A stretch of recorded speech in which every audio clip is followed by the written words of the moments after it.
नमस्कार दोस्तों, रंगमंच कहानियों का में आपका स्वागत है। आइए सुनते हैं रविंद्रनाथ टैगोर की प्रसिद्ध कहानी अपरिचिता। अपरिचिता। आज मेरी आयु केवल 27 साल की है। यह जीवन न दीर्घता के हिसाब से बड़ा है न गुण के हिसाब से, तो भी इसका एक विशेष मूल्य है। यह उस फूल के समान है जिसके वक्ष पर भ्रमर आ बैठा और उसी पदक्षेप के इतिहास ने उसके जीवन के फल में गुठली का सा रूप धारण कर दिया। वह इतिहास आकार में छोटा है, उसे छोटा करके ही लिखूंगा। जो छोटे को साधारण समझने की भूल नहीं करेंगे वे इसका रस समझेंगे। कॉलेज में पास करने के लिए जितनी परीक्षाएं थी सब मैंने खत्म कर ली। बचपन में मेरे सुंदर चेहरे को लेकर पंडित जी को सेमल के फूल तथा मकाल फल के साथ मेरी तुलना करके हंसी उड़ाने का मौका मिला था। तब मुझे इससे बड़ी लज्जा लगती थी, किंतु बड़े होने पर सोचता रहा हूँ कि यदि पुनर्जन्म हो तो मेरे मुख पर स्वरूप और पंडित जी के मुख पर विद्रूप इसी प्रकार प्रकट हो। एक दिन था जब मेरे पिता गरीब थे। वकालत करके उन्होंने बहुत सा रुपया कमाया। भोग करने का उन्हें पल भर भी समय नहीं मिला। मृत्यु के समय उन्होंने जो लंबी सांस ली थी वही उनका पहला अवकाश था। उस समय मेरी अवस्था कम थी। माँ के ही हाथों मेरा लालन पालन हुआ। माँ गरीब घर की बेटी थी, अतः हम धनी थे। यह बात न तो वे भूलती थी और न मुझे भूलने देती। बचपन में मैं सदा गोद में ही रहा। शायद इसलिए मैं अंत तक पूरी तौर पर वयस्क ही नहीं हुआ। आज ही मुझे देखने पर लगेगा जैसे मैं अन्नपूर्णा की गोद में गजानन का छोटा भाई हूँ। मेरे असली अभिभावक थे मेरे मामा। वे मुझसे मुश्किल से 6 वर्ष बड़े होंगे, किंतु फल्गु की रेती की तरह उन्होंने हमारे सारे परिवार को अपने हृदय में सोख लिया था। उन्हें खोदे बिना इस परिवार का एक भी बूंद रस पाने का कोई उपाय नहीं। इस कारण मुझे किसी भी वस्तु के लिए कोई चिंता करनी नहीं पड़ती।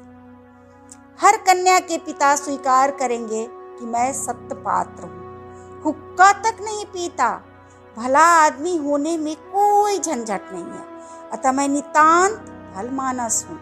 माता का आदेश मानकर चलने की क्षमता मुझ में है, वस्तुतः न मानने की क्षमता मुझ में नहीं है।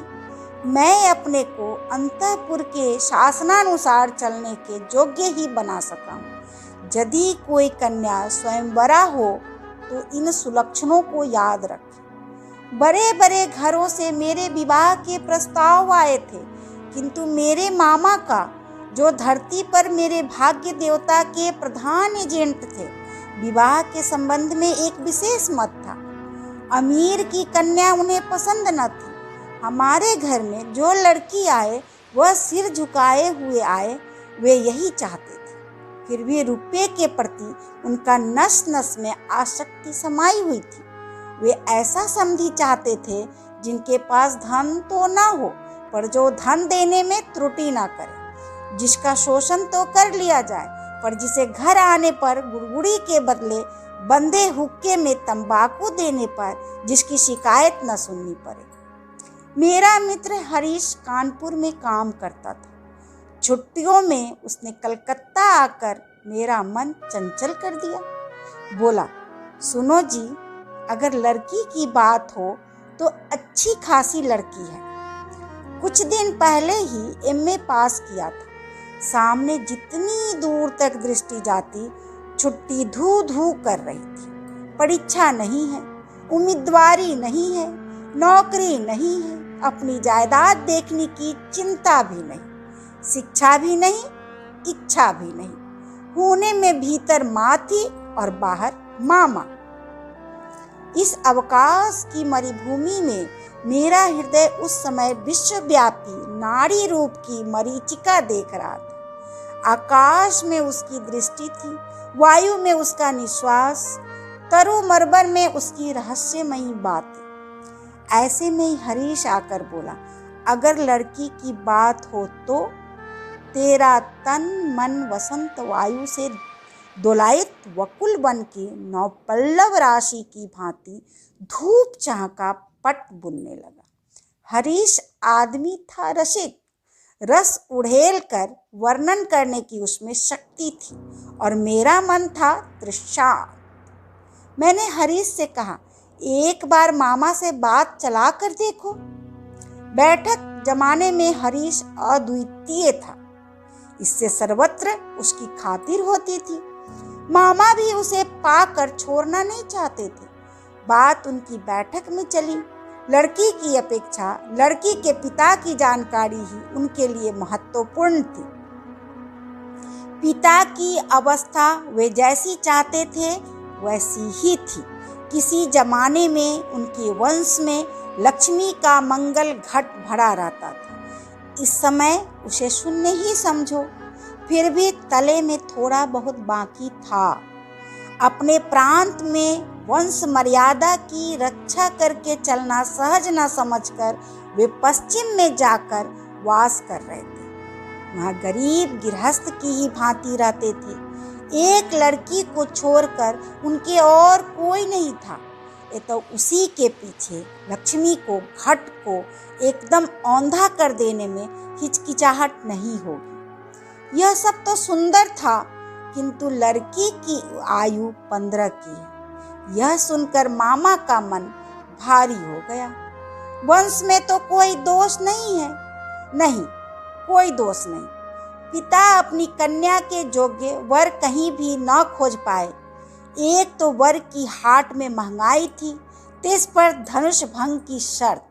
अतः बाप सब्र किए बैठे हैं, किंतु कन्या की आयु सब्र नहीं करती। जो हो, हरीश की सरल रचना में गुण था। मामा का मन नरम पड़ गया। विवाह का भूमिका भाग निर्विघ्न पूरा हो गया। कलकत्ता के बाहर बाकी जितनी दुनिया है, सबको मामा अंडमान द्वीप के अंतर्गत ही समझते थे। जीवन में एक बार विशेष काम से वे कोन्नगर तक गए थे। मामा यदि मनु होते तो वे अपनी संहिता में हावड़ा के पुल को पार करने का एकदम निषेध कर देते। मन में इच्छा थी खुद जाकर लड़की देख आऊं, पर वास्तव करने का साहस न कर सका। कन्या को आशीर्वाद देने की जिनको भेजा गया वे हमारे विनू दादा थे, मेरे फुफेरे भाई। उनके मत, रुचि एवं दक्षता पर मैं 16 आने निर्भर कर सकता था। लौट कर विनू दादा ने कहा, बुरी नहीं है जी, असली सोना है। विनू दादा की भाषा अत्यंत संजत थी। जहाँ हम कहते थे अपूर्व, वहाँ वे कहते काम चलाओ। ये तो मैं समझा मेरे भाग्य में पंचशर का प्रजापति से कोई विरोध नहीं। कहना व्यर्थ है, विवाह के उपलक्ष्य में कन्या पक्ष को ही कलकत्ता आना पड़ा।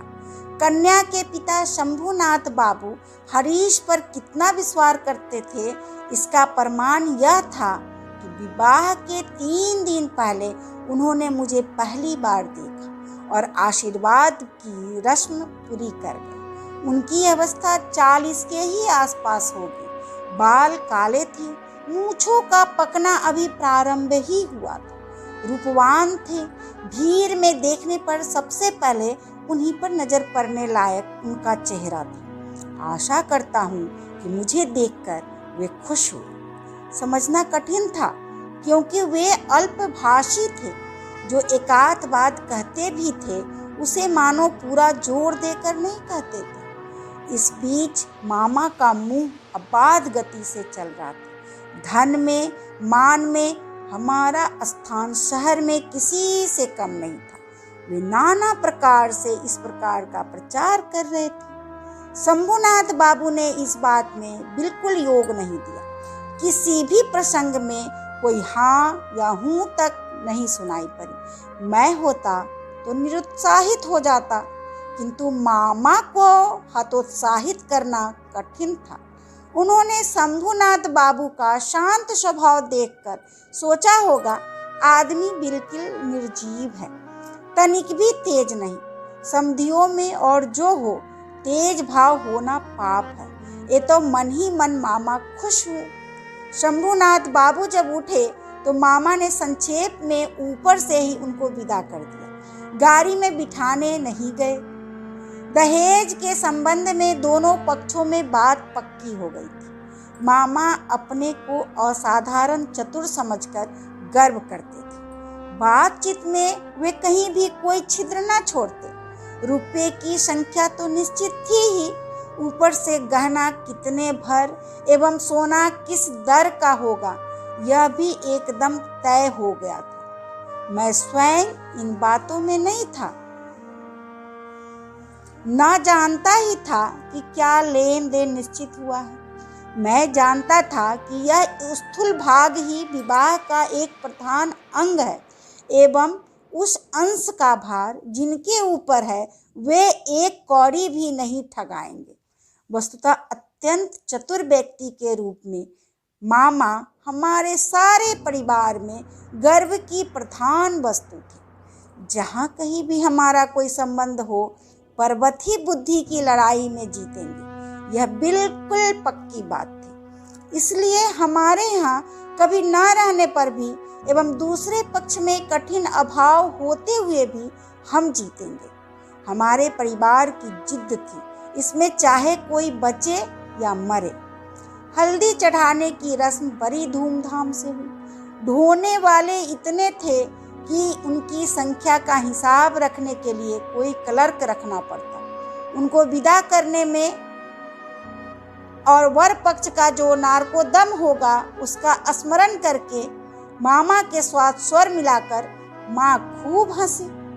बैंड, शहनाई, फैंसी कंसर्ट आदि जहाँ जितने प्रकार की जोरदार आवाजें थीं, सबको एक साथ मिलकर बर्बर कोलाहल रूपी मस्त हाथी द्वारा संगीत सरस्वती के परवीन को दलित विदलित करता हुआ मैं विवाह के घर में जा पहुंचा। अंगूठी, हार, जरी जवाहरात से मेरा शरीर ऐसा लग रहा था जैसे गहने की दुकान नीलाम पर चढ़ी हो। उनके भाभी जमाता का मूल्य कितना था, यह जैसे कुछ मात्रा में सर्वांग में स्पष्ट रूप से लिखकर भाभी ससुर के साथ मुकाबला करने चला था। मामा विवाह के घर पहुंचकर प्रसन्न नहीं हुए। एक तो आंगन में बारातियों के बैठने के लायक जगह नहीं थी, इस पर संपूर्ण आयोजन एकदम साधारण ढंग का था। ऊपर से शंभूनाथ बाबू का व्यवहार भी निहायत ठंडा था। उनकी विनय अजस्त्र नहीं थी, मुंह में शब्द ही न थे। बैठे गले, गंजी खोपड़ी, कृष्ण वर्ण एवं स्थूल शरीर वाले उनके एक वकील मित्र यदि कमर में चादर बांधे बराबर हाथ जोड़े सिर हिलाते हुए नम्रतापूर्ण स्मितहास्य और गदगद वचनों से कंसर्ट पार्टी के करताल बजाने वाले से लेकर वरकर्ता तक प्रत्येक को बार बार प्रचुर मात्रा में अभिषिक्त न कर देते तो शुरू में ही मामला इस पार या उस पार हो जाता। मेरे सभा में बैठने के कुछ देर बाद ही मामा शंभूनाथ बाबू को बगल के कमरे में बुला ले गए। पता नहीं क्या बातें हुई। कुछ देर बाद ही शंभूनाथ बाबू ने आकर मुझसे कहा, लाला जी इधर तो आइए जरा। मामला यह था, सभी का न हो किंतु किसी किसी मनुष्य का जीवन में कोई एक लक्ष्य रहता है। मामा का एकमात्र लक्ष्य था, वे किसी भी प्रकार किसी से ठगे नहीं जाएंगे। उन्हें डर था कि उनके समधी उन्हें गहनों में धोखा दे सकते हैं। विवाह कार्य समाप्त हो जाने पर उसे धोखे का कोई प्रतिकार न हो सकेगा। घर किराया, सौगात, लोगों की विदाई आदि के विषय में जिस प्रकार की खींचातानी का परिचय मिला, उससे मामा ने निश्चय किया था, लेने देने के संबंध में इस आदमी की केवल जवानी बात पर निर्भर रहने से काम न चलेगा। इसी कारण घर के सुनार तक को साथ लाए थे। बगल के कमरे में जाकर देखा, मामा एक कुर्सी पर बैठे थे। एक सुनार अपनी तराजू, बांट और कसौटी आदि लिए जमीन पर। शंभुनाथ बाबू ने मुझसे कहा, तुम्हारे मामा कहते हैं कि विवाह कार्य शुरू होने के पहले ही वे कन्या के सारे गहने जचवा देखेंगे। इसमें तुम्हारी क्या राय है? मैं सिर नीचा किए चुप रहा। मामा बोले, वह क्या कहेगा? मैं जो कहूँगा वही होगा। शंभुनाथ बाबू ने मेरी ओर देखकर कहा, तो फिर यही तय रहा। ये जो कहेंगे वही होगा। इस संबंध में तुम्हें कुछ नहीं कहना है। मैंने जरा गर्दन हिलाकर इशारे से बताया, इन सब बातों में मेरा बिल्कुल भी अधिकार नहीं है। अच्छा, तो बैठो, लड़की के शरीर से सारा गहना उतार कर लाता हूँ। यह कहते हुए वे उठे। मामा बोले, अनुपम यहाँ क्या करेगा? वह सभा में जाकर बैठे। शंभुनाथ बोले, नहीं, सभा में नहीं, यहीं बैठना होगा।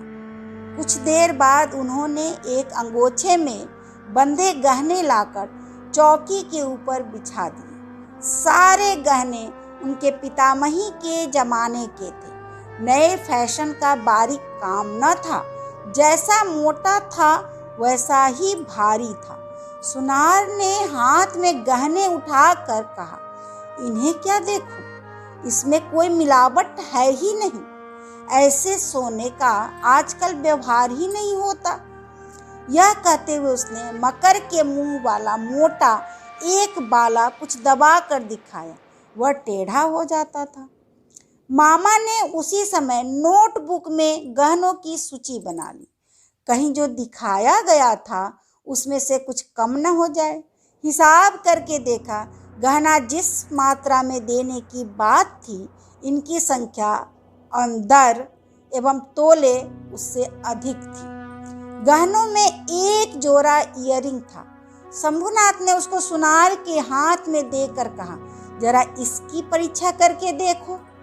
सुनार ने कहा, यह विलायती माल है, इसमें सोने का हिस्सा मामूली ही है। शंभू बाबू ने इयरिंग जोड़ी मामा के हाथ में देते हुए कहा, इसे आप ही रखें। मामा ने उसे हाथ में लेकर देखा।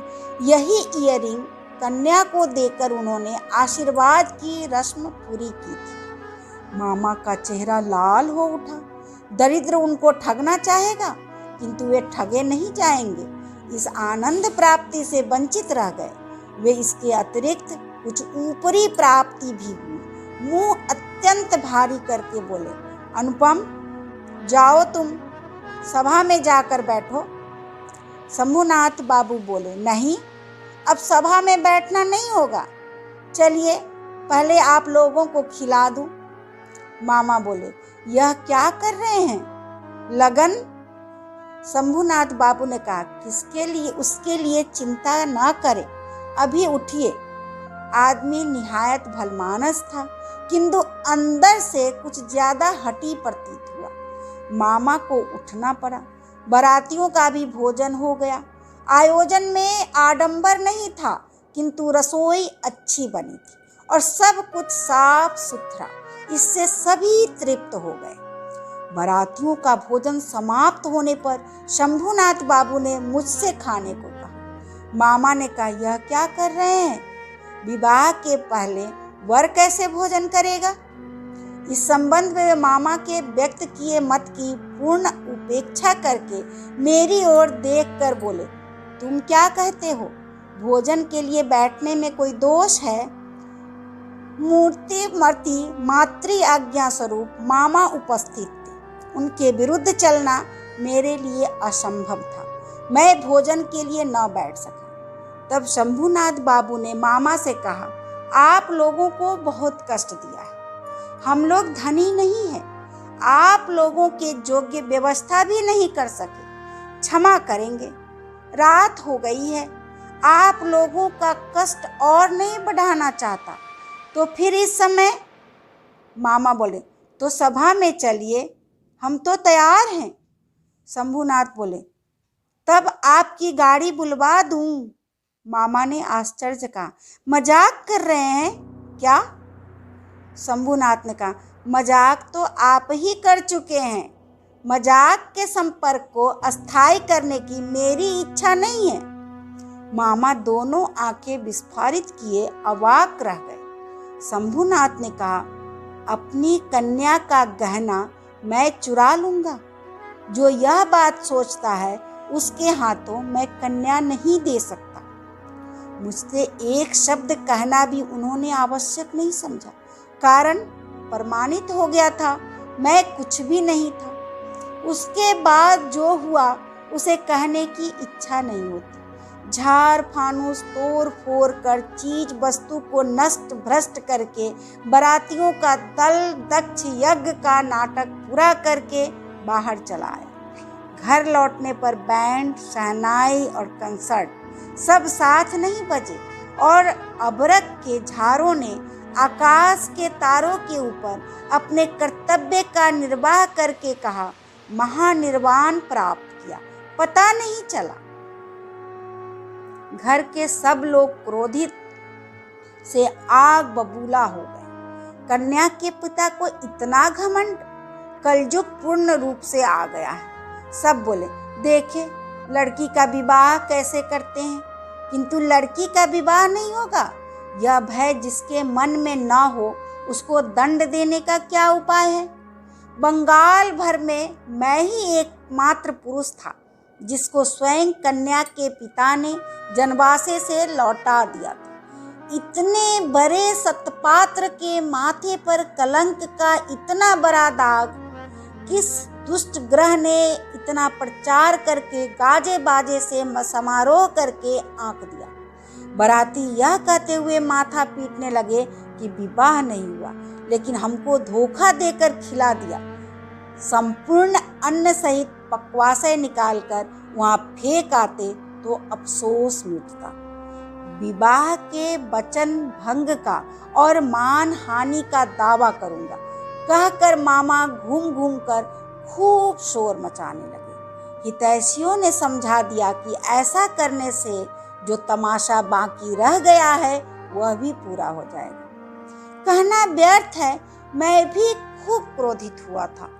किसी प्रकार शंभूनाथ बुरी तरह हार कर मेरे पैरों पर आ गिरे। मूंछों की रेखा पर ताव देते देते केवल यही कामना करने लगा। किंतु इस आक्रोश की काली धारा के समीप एक और स्रोत बह रहा था, जिसका रंग बिल्कुल भी काला नहीं था। संपूर्ण मन उस अपरिचित की ओर दौड़ गया। अभी तक उसे किसी भी प्रकार वापस नहीं मोड़ सका। दीवार की आड़ में रह गया। उसके माथे पर चंदन चर्चित था, देह पर लाल साड़ी, चेहरे पर लज्जा की ललाई। हृदय में क्या था यह कैसे कह सकता हूँ। मेरे कल्पलोक की कल्पलता वसंत के समस्त फूलों का भार मुझे निवेदित कर देने के लिए झुक पड़ी थी। हवा आ रही थी, सुगंध मिल रही थी, पत्तों का शब्द सुन रहा था। केवल एक पग बढ़ाने की देर थी। इसी बीच वह पग भर की दूरी क्षण भर में असीम हो गई। इतने दिनों तक रोज शाम को मैंने बीनू दादा के घर जाकर उनको परेशान कर डाला था। बीनू दादा की वर्णन शैली का अत्यंत सघन संक्षिप्तता के कारण उनकी प्रत्येक बात ने स्फुलिंग के समान मेरे मन में आग लगा दी थी। मैं समझता था कि लड़की का रूप बड़ा अपूर्व था, किंतु न तो उसे आंखों देखा और न उसका चित्र। सब कुछ अस्पष्ट रह गया। बाहर तो उसने पकड़ दी ही नहीं, उसे मन में भी न ला सका। इसी कारण भूत के समान दीर्घ निश्वास लेकर मन उस दिन की उस विवाह सभा की दीवार के बाहर चक्कर काटने लगा। हरीश से सुना लड़की को मेरा फोटोग्राफ दिखाया गया था। पसंद अवश्य किया होगा, न करने का तो कोई कारण ही न था। मेरा मन कहता है वह चित्र उसने किसी बॉक्स में छिपा रखा है। कमरे का दरवाजा बंद करके अकेली किसी निर्जन दोपहरी में क्या वह उसे खोल कर ना देखती होगी? जब झुक कर देखती होगी तब चित्र के ऊपर क्या उसके मुख के दोनों ओर से खुले बाल आकर नहीं पड़ते होंगे? अकस्मात बाहर किसी के पैर की आहट पाते ही क्या वह झटपट अपने सुगंधित अंचल में चित्र को छिपा न लेती होगी? दिन बीत जाते हैं, 1 वर्ष बीत गया। मामा तो लज्जा के मारे विवाह संबंध की बात ही न छेड़ पाते। माँ की इच्छा थी मेरे अपमान की बात जब समाज के लोग भूल जाएंगे तब विवाह का प्रयत्न करेंगी। दूसरी ओर मैंने सुना कि शायद उस लड़की को अच्छा वर मिल गया है, किंतु उसने प्रण किया है कि विवाह नहीं करेगी। सुनकर मन आनंद के आवेश में भर गया। मैं कल्पना में देखने लगा, वह अच्छी तरह खाती नहीं, संध्या हो जाती है वह बाल बांधना भूल जाती है। उसके पिता उसके मुंह की ओर देखते हैं और सोचते हैं मेरी लड़की दिनों दिन ऐसी क्यों होती जा रही है। अकस्मात किसी दिन उसके कमरे में आकर देखते हैं लड़की के नेत्र आंसुओं से भरे हैं। पूछते हैं, बेटी तुझे क्या हो गया है, मुझे बता। लड़की झटपट आंसू पोंछ कर कहती है, कहाँ, कुछ भी तो नहीं हुआ पिताजी। बाप की इकलौती लड़की है ना, बड़ी लाडली लड़की है। अनावृष्टि के दिनों में फूल की कली के समान जब लड़की एकदम मुरझा गई तो पिता के प्राण और अधिक सहन न कर सके। मान त्याग कर वे दौड़ कर हमारे दरवाजे पर आए। उसके बाद मन में जो काले रंग की धारा बह रही थी वह मानो काले सांप के समान रूप धारण धरकर फुफकार उठी। उसने कहा, अच्छा है, फिर एक बार विवाह का साज सजाया जाए, रोशनी जले, देश विदेश के लोगों को निमंत्रण दिया जाए। उसके बाद तुम वर के मोर को पैरों से कुचलकर दल बल लेकर सभा में बैठकर चले आओ।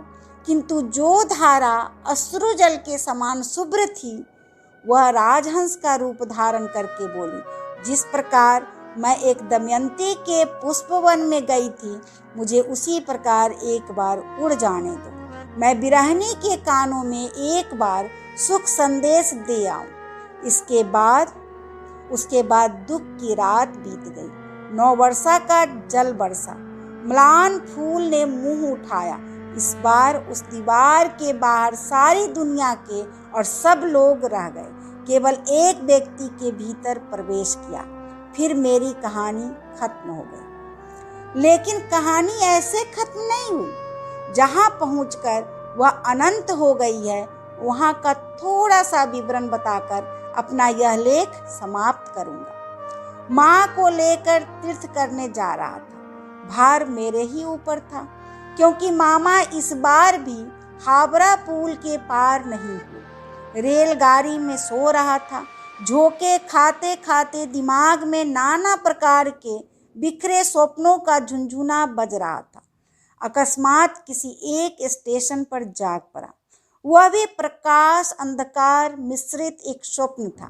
केवल आकाश के तारागण चिरपरिचित थे और सब अपरिचित और अस्पष्ट था। स्टेशन की कोई सीधी खड़ी बत्तियां प्रकाश द्वारा यह धरती कितनी अपरिचित है और जो चारों ओर है वह कितना अधिक दूर है, यही दिखा रही थी।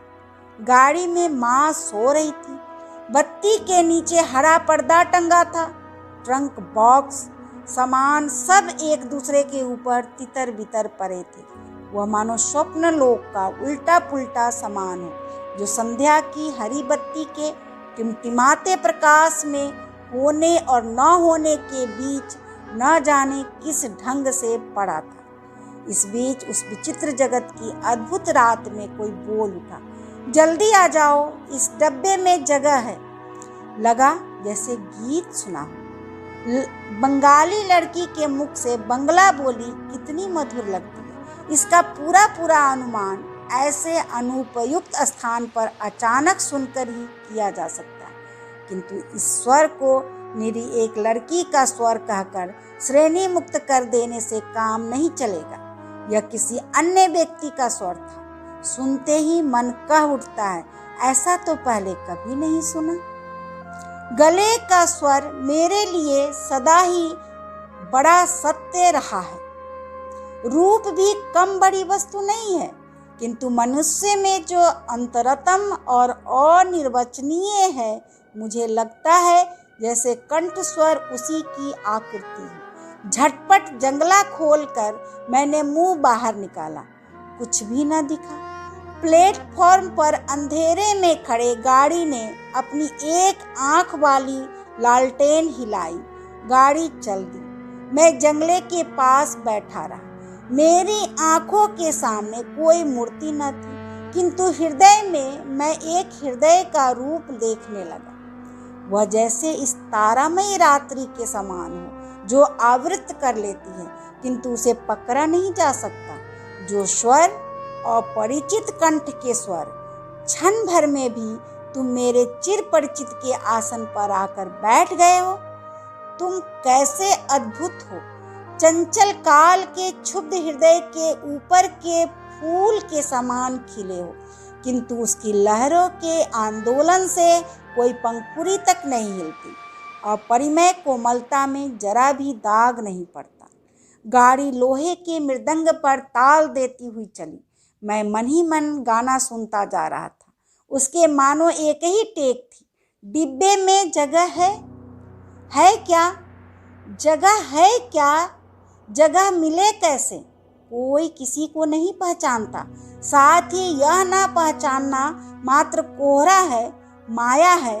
उसके छिन्न होते ही फिर परिचय का अंत नहीं होता। जो सुधामय स्वर, जिस हृदय के तुम अद्भुत रूप हो, वह क्या मेरा चिर परिचित नहीं है? जगह है। जल्दी बुलाया था, जल्दी ही आया हूँ। क्षण भर भी देर नहीं की है। रात में ठीक से नींद नहीं आई। प्रायः हर स्टेशन पर एक बार मुंह निकाल कर देखता। भय होने लगा, जिसको देख नहीं पाया वह कहीं रात में ही न उतर जाए। दूसरे दिन सुबह एक बड़े स्टेशन पर गाड़ी बदलनी थी। हमारे टिकट फर्स्ट क्लास के थे। आशा थी भीड़ नहीं होगी। उतर कर देखा, प्लेटफॉर्म पर साहबों के अर्दलियों का दल सामान लिए गाड़ी की प्रतीक्षा कर रहा है। फौज के कोई एक बड़े जनरल साहब भ्रमण के लिए निकले थे। 2-3 मिनट के बाद ही गाड़ी आ गई। समझा फर्स्ट क्लास की आशा छोड़नी पड़ेगी। माँ को लेकर किस डिब्बे में चढ़ लूं, इस बारे में बड़ी चिंता पड़ गया। पूरी गाड़ी में भीड़ थी। दरवाजे झांकता हुआ घूमने लगा। इसी बीच सेकंड क्लास के डिब्बे में एक लड़की ने मेरी माँ को लक्ष्य करके कहा, आप हमारे डिब्बे में आइए ना, यहाँ जगह है। मैं तो चौंक पड़ा। वह अद्भुत मधुर स्वर और वही गीत की टेक, जगह है। क्षण भर की भी देर न करके माँ को लेकर डिब्बे में चढ़ गया। सामान चढ़ाने का समय प्रायः नहीं था।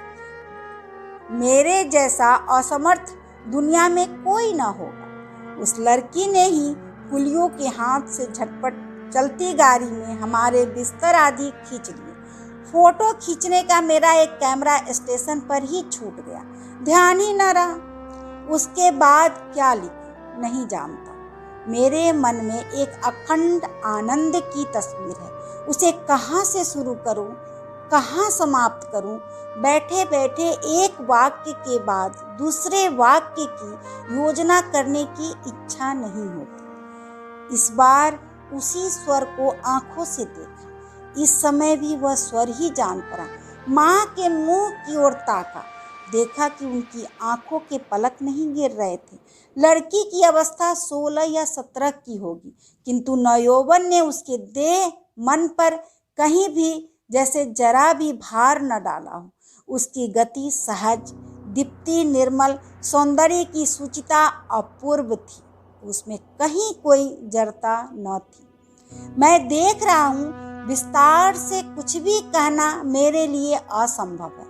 यही नहीं, वह किस रंग की साड़ी किस प्रकार पहने हुए थी, यह भी ठीक से नहीं कह सकता। यह बिल्कुल सत्य है कि उसकी वेशभूषा में ऐसा कुछ न था जो उसे छोड़कर विशेष रूप से आंखों को आकर्षित करे। वह अपने चारों ओर की चीजों से बढ़कर थी। रजनीगंधा की शुभ्र मंजरी के समान सरल वृंत के ऊपर स्थित जिस वृक्ष पर खिली थी उसका एकदम अतिक्रमण कर गई थी। साथ में 2-3 छोटी छोटी लड़कियां थीं। उनके साथ उसकी हंसी और बातचीत का अंत न था। मैं हाथ में एक पुस्तक लिए उस ओर कान लगाए था। जो कुछ कान में पड़ रहा था वह सब तो बच्चों के साथ बचपने की बात थी।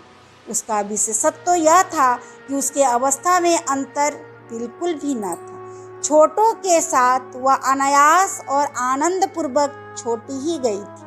साथ में बच्चों की कहानियों की सचित्र पुस्तकें थीं। उसी की कोई कहानी सुनाने के लिए लड़कियों ने उसे घेर लिया था। यह कहानी अवश्य ही उन्होंने 20-25 बार सुनी होगी। लड़कियों का इतना आग्रह क्यों था यह मैं समझ गया।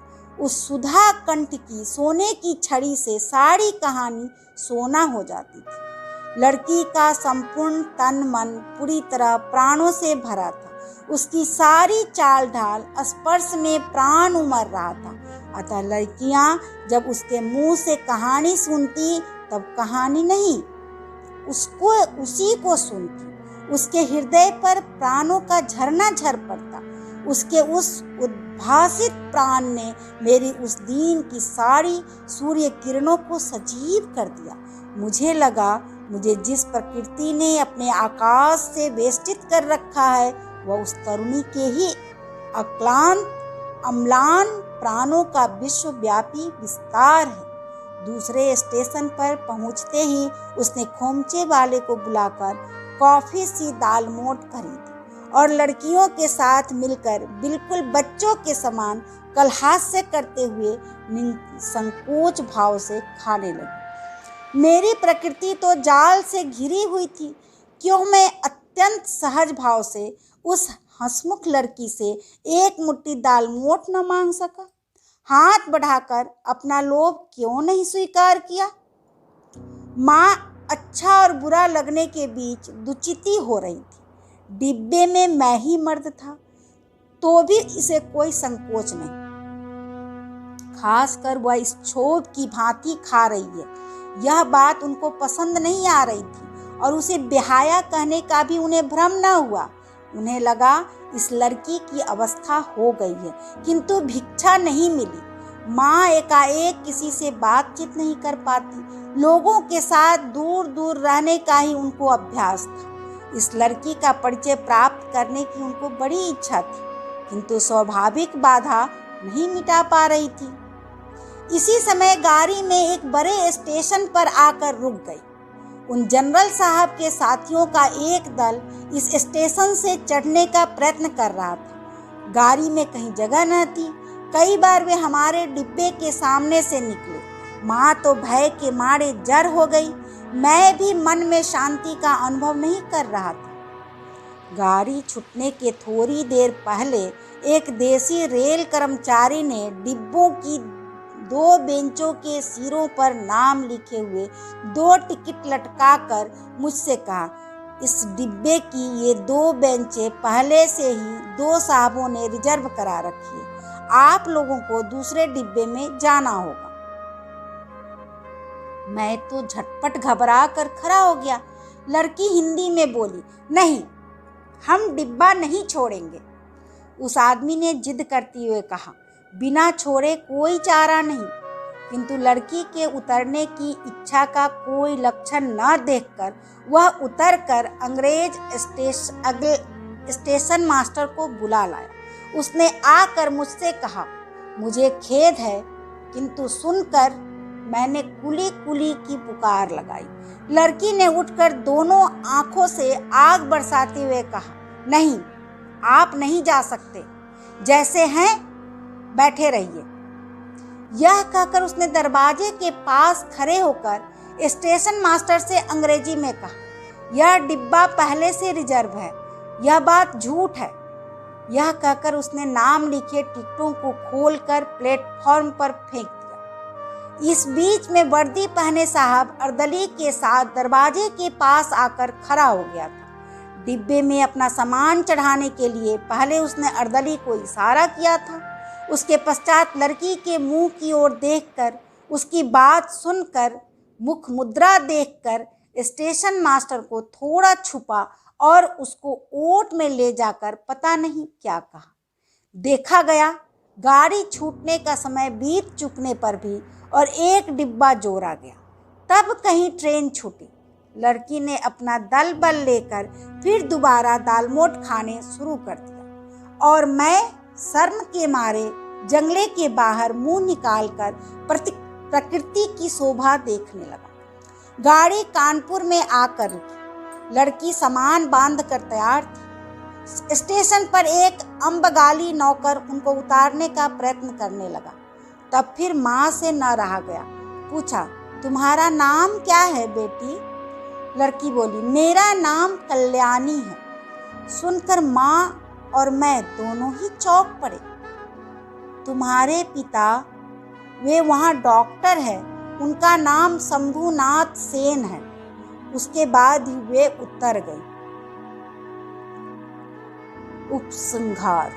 मामा के निषेध को अमान्य करके, माता की आज्ञा ठुकराकर मैं अब कानपुर आ गया। कल्याणी के पिता और कल्याणी से भेंट हुई है। हाथ जोड़े हैं, सिर झुकाया है। शंभुनाथ बाबू का हृदय पिघला है।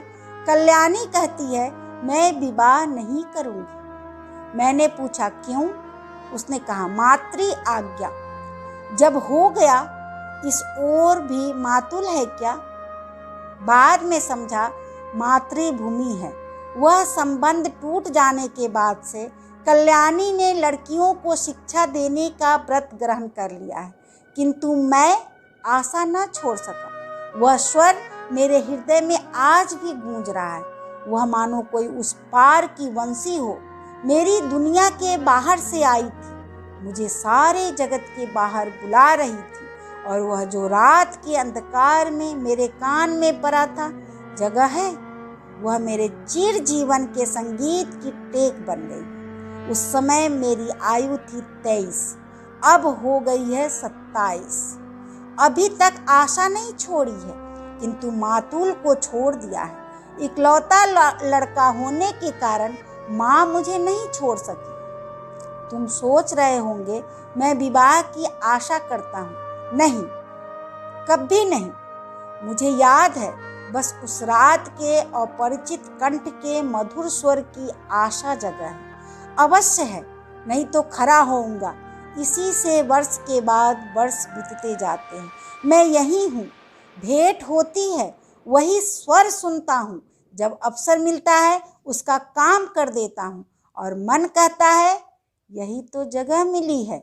ओरी अपरिचिता, तुम्हारा परिचय पूरा नहीं हुआ, पूरा होगा भी नहीं, किंतु मेरा भाग्य अच्छा है, मुझे जगह मिल चुकी है। अभी आप सुन रहे थे रविंद्रनाथ टैगोर की कहानी अपरिचिता। ऐसी ही अच्छी अच्छी कहानी सुनने के लिए आप मेरे चैनल को सब्सक्राइब करें। धन्यवाद।